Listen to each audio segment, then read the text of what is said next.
Ballot পেপারটাকে আমার মনে হয় আমি যা দেখেছি এর মাধ্যমে সোশ্যাল মিডিয়ার মাধ্যমে এটা একেবারে উদ্দেশ্যমূলকভাবে করা হচ্ছে যাতে ব্যালট পেপারটা কনফিউজিং হয়ে যাবে সিল মারার পরে এটা কনফিউজিং হয়ে যাবে যে এটাকে আমি মনে করি নির্বাচন কমিশনের এটাকে ঠিক করা উচিত ইমিডিয়েটলি এবং এটা ঠিক না করে ব্যালট পেপার কোথাও যাওয়াও ঠিক না। আমি আশা করব নির্বাচন কমিশন এটাকে দিকে সুনিশ্চিত দেবেন এবং যাতে বিষয়টা পক্ষপাতমূলক না হয় এটা যেন তারা চেষ্টা করেন। আইন শৃঙ্খলা পরিস্থিতি নিয়ে আমি নিজেও খুব শঙ্কিত, কারণ কয়েকদিন আগেও আমাদের একজন কর্মীকে হত্যা করা হয়েছে এবং গতকালও বোধহয় একজনের উপরে আক্রমণ করা হয়েছে। আইন শৃঙ্খলা পরিস্থিতিটার যাতে আরও খারাপ হয় এই জন্য কিছু কিছু প্রার্থী উস্কানিমূলক কথাবার্তা বলছে।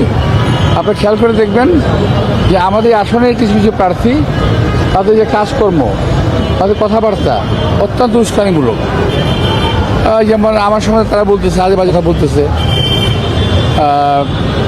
আমি এই ব্যাপারে কোনো রিয়াকশন দিতে চাই না, দেবও না।